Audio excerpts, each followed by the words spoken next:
ఆధాన్ special story. ఊహకందని నేరాలు, చరిత్రలో దాచిన నిజాలు, అంతు చిక్కని రహస్యాలు. సబ్జెక్ట్ ఏదైనా వివరంగా, విశ్లేషణాత్మకంగా అందిస్తా.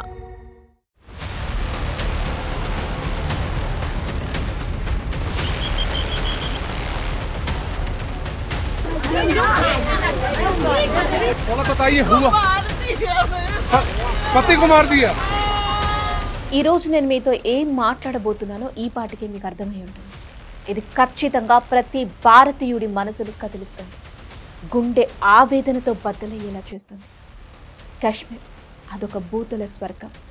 అక్కడికి ప్రతి ఒక్కరూ ఆనందం కోసం, ప్రేమ కోసం, కొన్ని రోజులైనా పీస్ఫుల్గా బ్రతకటం కోసం వెళ్తారు. కానీ ఈరోజు అదే స్వర్గంలో 30 మంది అతి కిరాతకంగా చంపబడ్డారు. 30 జీవితాలు ఒక్క క్షణంలో మాయమైపోయి. పహల్గామ్లో టెర్రరిస్టుల దాడికి 30 మంది చనిపోతే 12 మంది గాయాల పాలయ్యారు.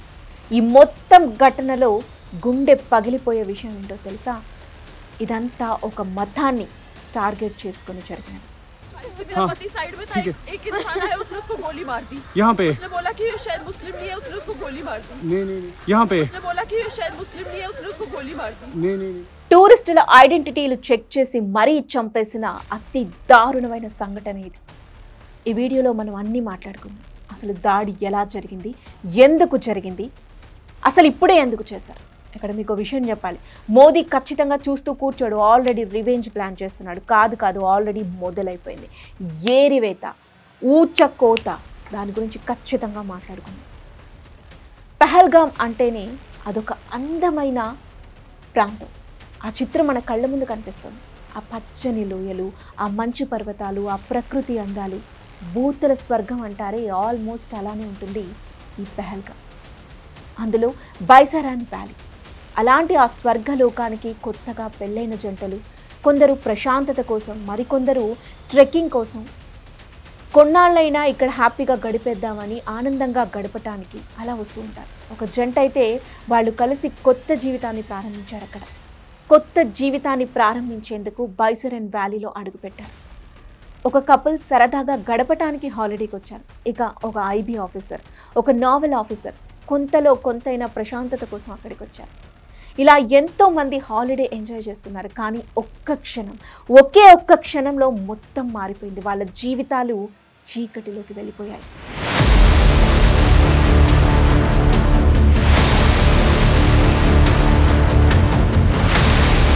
ఏప్రిల్ 22, 2025 పహల్గామ్లోని బైసరన్ వ్యాలీలో ఒక పక్క టూరిస్టులు ఎంజాయ్ చేస్తుంటే, ఒక 4 నుంచి 6 మిలిటరీ యూనిఫామ్లు ధరించిన వ్యక్తులు M4 కార్బనెన్స్ అండ్ AK-47 రైఫిల్స్ పట్టుకొని సడన్గా అటాక్ చేశారు. ఇది ఒక టార్గెటెడ్ అటాక్.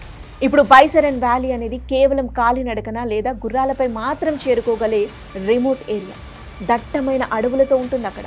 అలాంటి ప్రాంతం కాబట్టి టెర్రరిస్టులు తప్పించుకోవడానికి చాలా ఈజీగా ఈ డెన్స్ ఫారెస్ట్ని యూజ్ అయ్యాయి కూడా. ఇక్కడ మరో విషయం చెప్పుకోవాలి. టెర్రరిస్టులు అందరి ఐడెంటిటీలు చెక్ చేసి మరీ చంపారు. నాన్ ముస్లిం అయితేనే చంపేయడం. కొంతమందిని ఇస్లామిక్ వర్సెస్ చదవమన్నారు, వాళ్ళు ముస్లిమ్సా కాదా అని కన్ఫర్మ్ చేసుకోవడానికి. దాన్ని బట్టి చెక్ చేశారు వారు ముస్లిమ్సా కాదా. ఇక కొంతమందిని అయితే అబ్బాయిలని ప్యాంట్స్ ఇప్పించి మరీ ప్రైవేట్ పార్ట్స్ చెక్ చేసి వాళ్ళు ముస్లిమ్సా కాదా అని కన్ఫర్మ్ చేసుకుని చంపేశారు.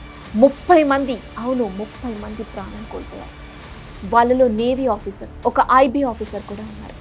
విదేశీ పర్యాటకులు, స్థానికులు, హనీమూన్ జంటలు కూడా ఉన్నారు. ఒక కొత్తగా పెళ్ళైన జంట తన భర్తను తన కళ్ళ ముందే షూట్ చేసి చంపేశారు. ఆ భార్య పరిస్థితి ఏంటి? ఒక మహిళ కర్ణాటక నుంచి వచ్చింది, పల్లవి. ఆమె భర్త మంజునాథ్ని కోల్పోయింది. ఆమె ప్రాధేయపడింది, తనని కూడా చంపేయండి, ఇక నా జీవితం ఎందుకు అని. కానీ ఆ నీచులు ఏం చేశారో తెలుసా? తన బాధని చూసి వ్యంగ్యంగా నవ్వారు, వెక్కిలి నవ్వులు నవ్వారు.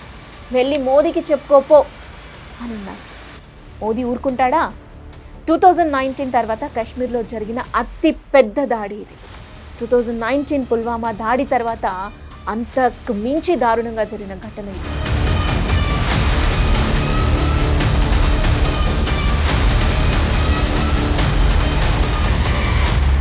ఇప్పుడు అసలు క్వశ్చన్, ఈ దాడి వెనుక ఎవరున్నారు? The resistance front, Lashkar A Taiba proxy group. ఇది 2019లో ఆర్టికల్ 370 రద్దు తర్వాత ఈ గ్రూప్ ఏర్పడింది. వీళ్ళు యువతని ఆన్లైన్ ద్వారా రిక్రూట్ చేస్తూ ఉగ్రవాద కార్యకలాపాలను ప్రోత్సహిస్తున్నారు. వాళ్ళ మైండ్ని పొల్యూట్ చేశారు. కాశ్మీర్లో శాంతి నెలకొనాలనే ప్రభుత్వ ప్రయత్నాలను ఈ దాడి చిన్నాభిన్నం చేసింది. ఇది కేవలం పర్యాటకులపై దాడి కాదు, ఇది ఒక మతపరమైన దాడి. ఇది శాంతిని లక్ష్యంగా చేసుకొని చేసిన దాడి. ఎందుకు ఇంత ద్వేషం? ఎందుకు ఈ రక్తపాతం? 2019లో ఆర్టికల్ 370 35A రద్దు తర్వాత జమ్మూ కాశ్మీర్కి ప్రత్యేక హోదాని తీసేశారు. దీంతో బయట రాష్ట్రాల వారు కూడా అక్కడ స్థిర నివాసం ఏర్పరచుకోవటానికి, భూమును కొనుగోలు చేయడానికి, ప్రభుత్వ ఉద్యోగాలకు అర్హత సాధించడానికి అవకాశం లభించింది. ఆర్టికల్ 370 రద్దు తర్వాత కేంద్ర ప్రభుత్వం డొమిసైల్ లాని ప్రవేశపెట్టింది. సో మరి ఈ డొమిసైల్ లా ఏం చెబుతోంది? దీనికి ఇప్పుడున్న అటాక్కి లింక్ ఏంటో ఇప్పుడు చూద్దాం. కేంద్ర ప్రభుత్వం కొత్త డొమిసైల్ విధానాలని ప్రవేశపెట్టింది. దాని ప్రకారం 15 సంవత్సరాలు కాశ్మీర్లో నివసించిన వారు, అక్కడే చదువుకొని 10th and 12th పాస్ అయిన వారు, సో వాళ్ళు కేంద్ర ప్రభుత్వ ఉద్యోగుల పిల్లలు మెయిన్గా డొమిసైల్ సర్టిఫికెట్ పొందే అర్హతని కలిగి ఉంటారు వీళ్ళంతా కూడా. సో ఇప్పటి వరకు 85,000 మందికి పైగా ఇతర రాష్ట్రాల వారు ఈ విధంగా డొమిసైల్ సర్టిఫికెట్లు పొందారు. ఇప్పుడు ది రెసిస్టెన్సీ ఫ్రంట్కి సరిగ్గా ఇదే విషయంలో ఇష్యూ వచ్చింది. దీనివల్ల అక్కడ లోకల్ ముస్లిమ్స్కి అవకాశాలు తగ్గిపోయాయని, ఆదాయం తగ్గిపోయిందని వాళ్ళు ప్రచారం చేస్తున్నారు. ఈ విషయాన్ని చెప్పి అక్కడున్న యూత్ని ఇన్ఫ్లుయెన్స్ చేశారు. కానీ ఇతర ప్రాంతాల వాళ్ళు వస్తేనే కదా అక్కడ ప్రాంతం అభివృద్ధి జరిగేది, ఇన్కమ్ పెరిగేది. ఈ చిన్న లాజిక్ని అర్థం చేసుకోలేదు ఆ మట్టి బుర్రలకి, అది అర్థం కాలేదు. చెప్పాలంటే అది టూరిస్టులపై దాడి మాత్రమే కాదు, ఇది ప్రభుత్వం తీసుకునే విధానాలపై చేసిన దాడి, శాంతిని రెచ్చగొట్టడానికి చేసిన దాడి, ముఖ్యంగా హిందూ మతంపై చేసిన దాడి. జమ్మూ కాశ్మీర్ పోలీసులు, భారత సైన్యం, సిఆర్పిఎఫ్ వెంటనే బైసరన్ లోయకు చేరుకున్నాయి. ఉగ్రవాదుల కోసం కూంబింగ్ ఆపరేషన్ జరుగుతుంది. గాయపడిన వారిని ఇప్పటికే హెలికాప్టర్ ద్వారా పహల్గామ్, అనంతనాగ్ ఆసుపత్రులకి తరలించారు.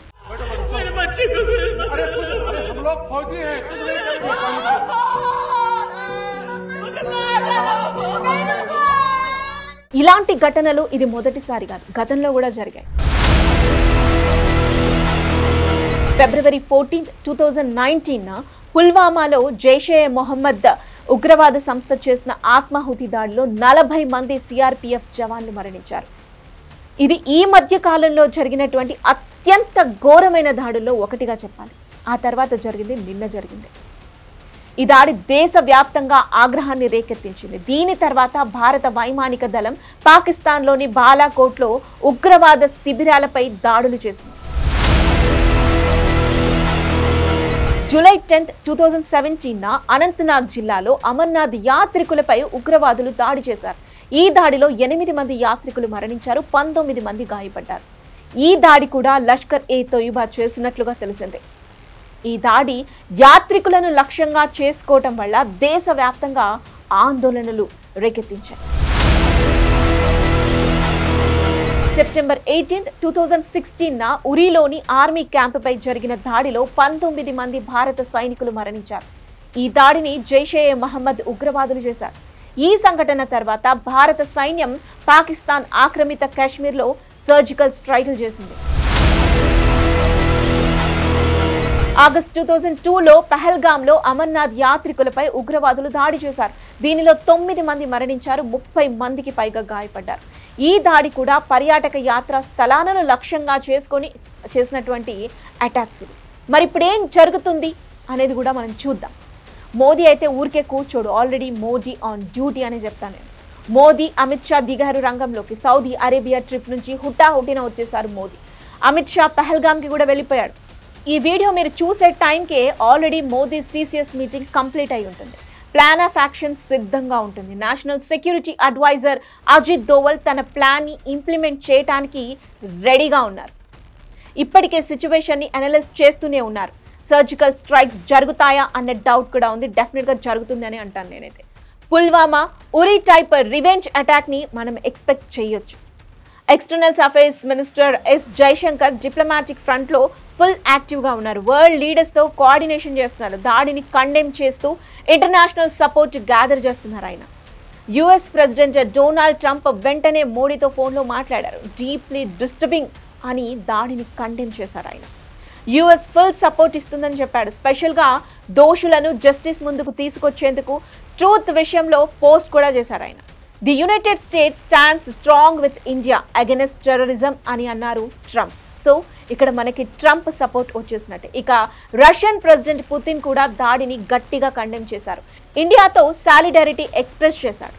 సో రష్యా ఇండియన్ రిలేషన్స్ బలంగా ఉన్నాయి కాబట్టి పుతిన్ సపోర్ట్ డెఫినెట్గా ఉంటుంది. వీళ్ళిద్దరే కాదు, ఇంకా చాలా మంది ప్రపంచంలోని అనేక దేశాలు ఇండియాకి సపోర్ట్ చేస్తున్నాయి. Saudi crown prince Mohammed bin Salman, Israel PM, UAE, Iran, Sri Lanka, Ukraine వంటి దేశాలు కూడా దాడిని కండెమ్ చేసి ఇండియాకి సపోర్ట్ని ఆఫర్ చేశాయి. అంతేకాదు Europe chief Ursula von der Leyen India spirit unbreakable, Europe ఇండియాతో నిలబడుతుంది అని చెప్పింది. చూసారా ఎన్ని దేశాల సపోర్ట్ మనకి ఇప్పుడుందో. ఇంటర్నేషనల్ సపోర్ట్ తెచ్చుకోవటంలో, పాకిస్తాన్ని కార్నర్ చేయటంలో మోదీ టీం ఖచ్చితంగా సక్సెస్ అవుతుంది. దానికి నిదర్శనమే ఈ సపోర్ట్, అందులో ఎలాంటి సందేహం లేదు. ఇదంతా సరే, గవర్నమెంట్ చేసేది గవర్నమెంట్ చేస్తుంది. డెఫినెట్గా రివెంజ్ ప్లాన్ ఉంటుంది, ఖచ్చితంగా చెప్పగలను. కానీ మరి మనం ఏం చేయాలి? ఈ మొత్తం విషయంలో ఒక్కటే చెప్పగలను నేను, ఈ దాడి మనల్ని బలహీనం చేయలేదు, మనల్ని మరింత ఐక్యం చేస్తుంది. మనం శాంతిని ప్రోత్సహించాలి, మనం ఉన్నామని వాళ్ళకి బలం చేకూర్చాలి. ఈ వీడియో సోషల్ మీడియాలో షేర్ చేయండి. పీస్ ఫర్ కాశ్మీర్ అనే హ్యాష్ట్యాగ్తో మీ సందేశాన్ని పోస్ట్ చేయండి, మాకు కామెంట్ చేయండి. బాధిత కుటుంబాలకి సహాయం చేయడానికి స్థానిక ఎన్జిఓలతో కనెక్ట్ అవ్వండి. కాశ్మీర్ మళ్ళీ నవ్వాలి, ఆ నవ్వు మన చేతుల్లో ఉంది. ఫైనల్గా మీరు ఇతర ప్రాంతాలకి టూరిజం కోసం వెళ్తుంటే ఈ సేఫ్టీ టిప్స్ మాత్రం మర్చిపోదు. దయచేసి జాగ్రత్తగా ఉండండి. ఎప్పుడు ఎక్కడి నుంచి ఎలాంటి అటాక్స్ అవుతాయో చెప్పలేదు. ముఖ్యంగా రిమోట్ ప్రాంతాల్లో గైడ్లతో, గ్రూప్లతో ప్రయాణించండి. భద్రతా హెచ్చరికలు, అధికారుల సూచనలు ఖచ్చితంగా పాటించండి. ఎమర్జెన్సీ కాంటాక్ట్ నెంబర్స్ 100 112 ఎల్లప్పుడూ గుర్తుంచుకోండి. మీరు ఎక్కడున్నారో ఎప్పటికప్పుడు నిరంతరం మీ కుటుంబానికి లైవ్ లొకేషన్స్ ద్వారా తెలియజేయండి. భయపడమని కాదు, జాగ్రత్తగా ఉండటం కూడా మంచిదే కదా. थोड़ा बताइए हुआ